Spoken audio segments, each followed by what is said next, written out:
Bonsoir à toutes et à tous et ravi de vous retrouver pour cette édition du soir. Voici les titres. La communauté chrétienne a célébré ce jeudi l'ascension, la montée de Jésus vers son Père. Cette fête a été marquée par des célébrations eucharistiques. Vous aurez les détails en début de ce journal.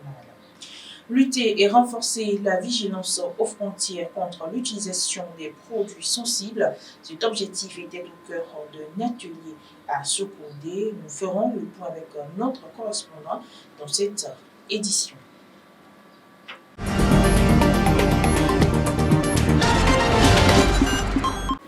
Merci de nous choisir pour vous informer. 40 jours après Pâques, Jésus monte vers son Père. Une solennité célébrée sous le nom de l'Ascension à la paroisse Notre-Dame de l'Assomption de Demakwe à Benibi. Cette fête a été marquée par des célébrations eucharistiques. Le compte rendu dans ce télé. La fête de l'Ascension, célébrée ici à la paroisse Notre-Dame de l'Assomption de Demakwe à Benibi, ce jeudi 29 mai 2025. Jésus retourne auprès de son Père 40 jours après sa résurrection. Une solennité qui est un événement central de la foi chrétienne où le chrétien est appelé à proclamer la bonne nouvelle de Jésus. C'est une fête surtout qui nous ouvre à la joie, car nous savons très bien que le Christ nous communique cette joie-là. Déjà, il a fini sa mission, il est auprès du Père, et de là, il nous envoie l'Esprit Saint. Et l'Esprit Saint nous communique cette joie, cette paix profonde. La joie, la paix font partie surtout des fruits de l'Esprit Saint. Et nous sommes déjà appelés à vivre dans la joie. Nous sommes également appelés à représenter valablement le Christ auprès de nos frères et sœurs. Parce que le Christ n'est plus là visiblement, mais il compte sur chaque chrétien pour pouvoir marquer sa présence les uns auprès des autres. À travers l'évangile tiré de Saint Luc au chapitre 24, versets 46 à 53, le Père célébrant a invité les fidèles à avoir l'espérance. Le Christ est monté au ciel, dans la gloire de Dieu. Il ne s'évade pas de notre condition humaine, mais l'introduit en sa personne dans la gloire de Dieu. Il nous donne donc l'espérance de le rejoindre un jour. Il est entré dans la gloire du Père après sa mission terrestre. Vivons donc sur la terre comme si on était déjà au ciel. Et n'oublions pas les œuvres que l'Esprit Saint accomplirait en nous et dans nos vies. Laissons le Saint-Esprit de Dieu nous guider, afin que nous puissions représenter valablement le Christ partout où nous sommes.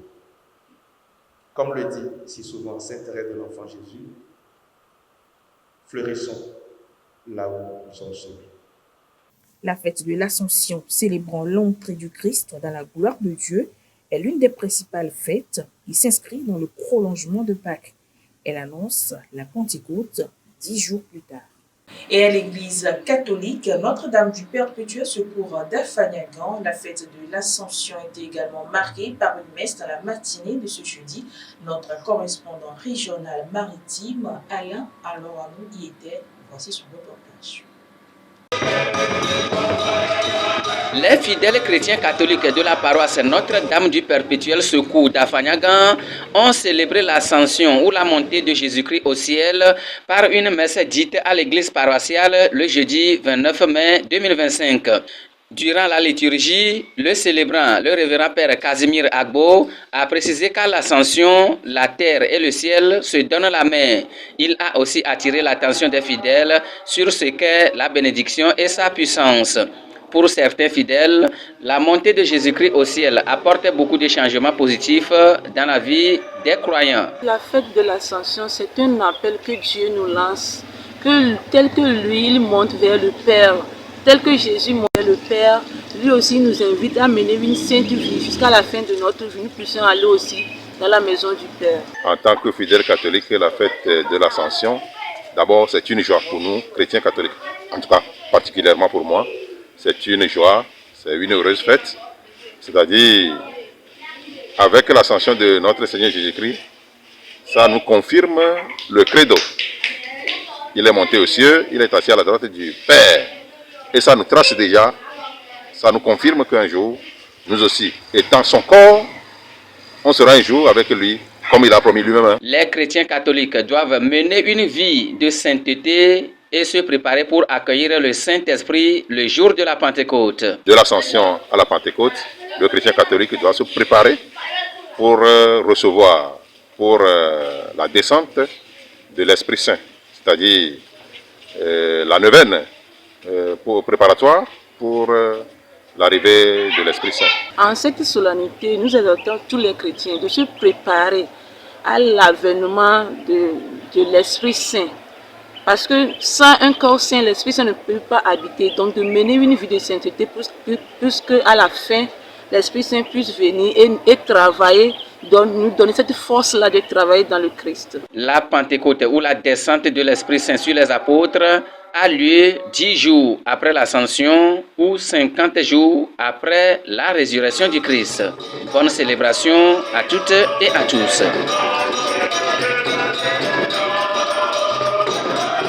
Rôle de feu général Gnassingbé et Adema dans la création de la CEDEAO. Le thème était au cœur d'une conférence publique ce mercredi à Lomé.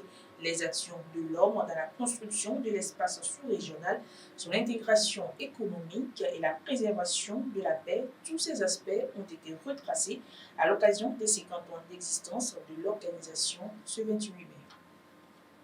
Feu général Gnassingbé et Adema, un des pères fondateurs de la communauté économique des États de l'Afrique de l'Ouest, CEDEAO, célébré à l'occasion des 50 ans d'existence de l'organisation ce 28 mai.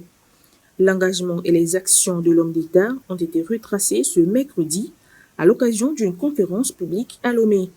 L'initiative de la création de la CEDEAO, les démarches auprès des autres chefs d'État de la sous-région et les actions multiformes pour assurer la viabilité de l'organisation après sa création, tout a été retracé au cours de cette conférence publique. Le premier point, c'est le général Adema en qualité d'initiateur du projet et le général Adema en qualité de consolidateur de la CEDEAO. Donc dans le cadre de la création, il y a eu des actions préalables qui ont été menées, surtout pour surmonter les difficultés qui existaient à cette intégration. Lorsque le projet a été implémenté, il était également présent puisqu'il a présidé par 3 fois la communauté économique des États de l'Afrique de l'Ouest. Et plus tard, le projet a dû évoluer en tenant en compte des aspects de paix et de sécurité. Donc le projet qui était initialement purement économique a dû également intégrer les aspects de paix et de sécurité. Le général Gnassingbé Adema, par ses actions, a jeté durablement les bases non seulement d'une coopération économique solide dans la sous-région, mais surtout a contribué au maintien de la paix dans l'espace et sur le continent. Votre présence, mesdames et messieurs, aujourd'hui en ces lieux, honore la mémoire du président Gnassingbé Adema, mais surtout, elle atteste que la CEDEAO reconnaît ses bâtisseurs, respecte ses fondations et continue de porter le flambeau de l'intégration. Le président Adema de vénérée mémoire n'était pas seulement un homme d'État national. Il fut un médiateur infatigable, un homme de paix et de dialogue, un passeur d'unité dans l'espace africain en général et ouest africain en particulier. Par son engagement diplomatique constant, le président Adema contribua à forger une CEDEAO capable non seulement de penser l'intégration économique, mais aussi de garantir la paix, la stabilité et la coopération politique dans toute la sous-région ouest africaine. Ces engagements diplomatiques n'étaient pas seulement tactiques, ils incarnent une vision panafricaine, celle d'une Afrique solidaire, souveraine et intégrée. Le thème retenu pour cette conférence publique a porté sur 50e anniversaire de la CEDEAO, Gnassingbé Eyadema et l'intégration économique. Je vous l'annonçais dans les titres, l'autorité nationale pour l'interdiction des armes chimiques à Niak-Togo renforce la vigilance aux frontières à travers un atelier de formation et d'information destiné aux forces de défense et de sécurité ainsi qu'aux agents des douanes, des eaux et forêts et des services phytosanitaires. Cette rencontre tenue les 27 et 28 mai dernier vise à améliorer la capacité de détection et de contrôle des produits sensibles. Le compte rendu avec notre correspondant dans la centrale, dit Wissou. Les 27 et 28 mai 2025 à Sokodé, la salle de réunion de l'hôtel Nassam a accueilli un atelier de formation consacré au contrôle des produits chimiques aux frontières, une initiative de la Niak-Togo, l'autorité nationale pour l'interdiction des armes chimiques. Pour le premier jour, c'est le secrétaire général représentant le préfet de Tchaoudjo qui a ouvert les travaux. Notre pays, fidèle aux idéaux de paix et de sécurité, s'est engagé depuis quelques années au renforcement des mesures administratives et législatives de lutte contre la prolifération des produits dangereux comme les produits chimiques. C'est le lieu pour moi de rendre un hommage mérité au président du Conseil des ministres, son Excellence M. Faure Gnassingbé, qui, de par sa vision éclairée, a signé le 2 mars 2023 la loi numéro 2023-003 portant interdiction de la mise au point, de la fabrication, du stockage et de l'emploi des armes chimiques et sur leur distribution. Cet atelier est capital pour la sécurité du territoire. Il permet aux différents corps impliqués de renforcer leurs connaissances. La NIAC veut donc leur fournir les outils techniques et réglementaires pour s'identifier et gérer les substances sensibles. L'intérêt principal de cette rencontre, c'est d'amener les forces de sécurité et de défense aux frontières, de mener des contrôles systématiques en ce qui concerne les produits chimiques illicites qui traversent nos frontières, d'identifier ces produits chimiques et de pouvoir les alerter qui de droit pour pouvoir éviter des menaces chimiques. Vous n'êtes pas sans savoir que les produits chimiques aujourd'hui constituent une menace sérieuse en ce qui concerne leur utilisation abusive et surtout dans la lutte contre le terrorisme. Une approche intègre la rigueur scientifique pour garantir des actions adaptées sur le terrain. Selon l'Organisation internationale pour l'interdiction des armes chimiques, la douane est l'habitation indiquée pour la mise en œuvre de la Convention sur l'interdiction des armes chimiques. Et pour les armes chimiques, et les produits chimiques ont été catégorisés en 3 éléments, suivant leur niveau de toxicité. Donc le rôle de la douane aujourd'hui est donc d'identifier ces différents produits chimiques ciblés par la Convention, de pouvoir les classer et puis d'organiser une bonne base de données à mettre à la disposition de la NIAC. Pour identifier un produit chimique, cela revient à évaluer son risque sur l'environnement, sur l'homme. Maintenant, au cours de cette formation, nous allons essayer de donner les outils d'identification des produits chimiques. L'atelier s'inscrit dans une dynamique nationale de prévention et de sensibilisation, former pour prévenir, collaborer pour protéger. Lutter contre l'extrémisme violent et la gestion pacifique de la transhumance. Un autre atelier a donc réuni à ce propos à Sokodé, préfet, chef traditionnel et représentant communautaire. Nous retrouvons Ni Besson. À Sokodé, dans la salle de l'hôtel central, s'est tenu un atelier de sensibilisation et de formation en intention des chefs traditionnels, préfets et autres acteurs locaux venus des cantons et villages environnants. La rencontre s'est déroulée en présence des autorités administratives et des partenaires du programme. Cette activité s'inscrit dans le cadre de la phase 2 du programme d'appui à la prévention des conflits et de l'extrémisme violent dans les zones frontalières du Bénin, du Burkina Faso et du Togo. L'objectif principal, renforcer le rôle des autorités traditionnelles dans la promotion de la cohésion sociale, la prévention de l'extrémisme violent et la gestion pacifique de la transhumance. J'exhorte tout le monde à poser toutes les questions possibles qui concernent la transhumance, parce que les experts qui sont là, ils ont les compétences pour répondre à toutes vos questions. Les chefs de canton et de village constituent des acteurs essentiels dans le cadre de la médiation sociale et de la résolution des conflits.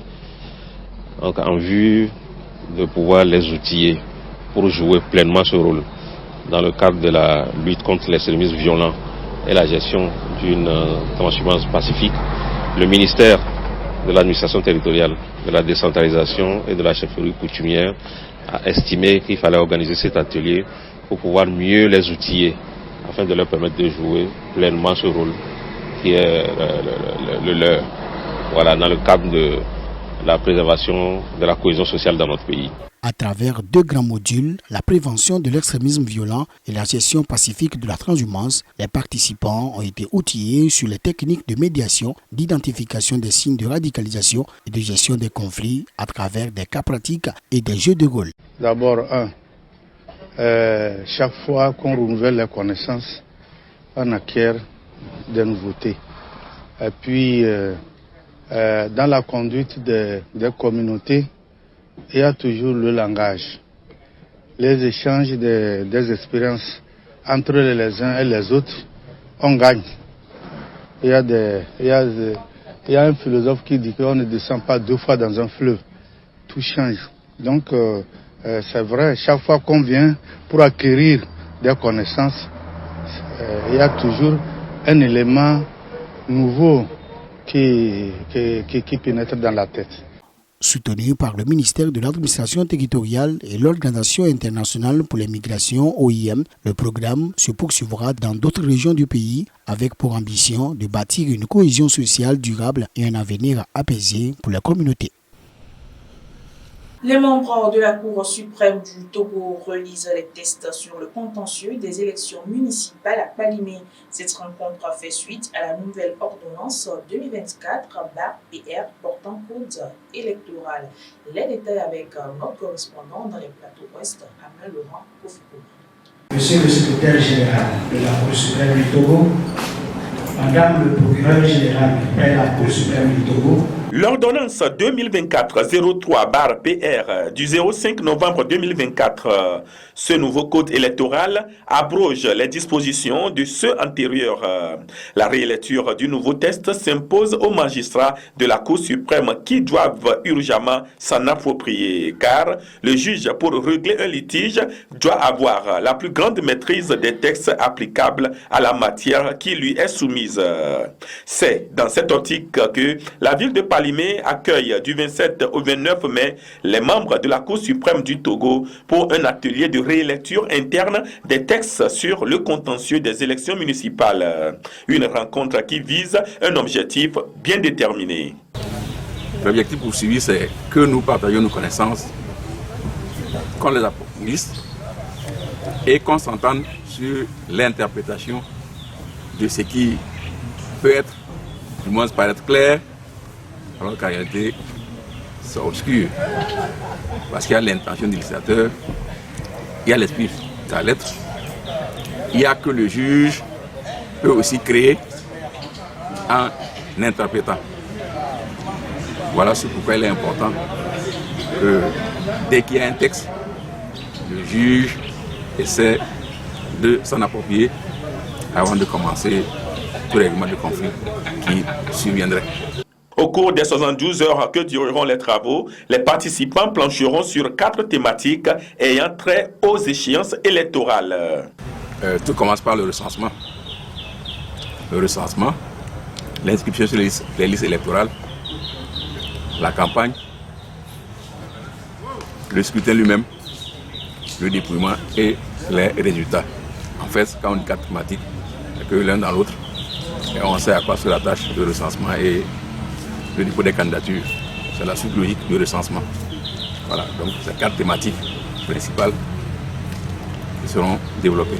Au sortir de la rencontre de Palimé, les juges de la Cour suprême auront pour mérite l'approfondissement de leurs connaissances sur les éventuels litiges qui peuvent survenir à l'occasion des élections municipales 2025, d'harmoniser leur point de vue sur l'interprétation du code électoral en ce qui concerne les différents aspects du contentieux pouvant naître à l'occasion des prochaines élections municipales, d'apprêter l'arsenal juridique approprié et enfin de concevoir un guide memento de gestion du contentieux des élections municipales.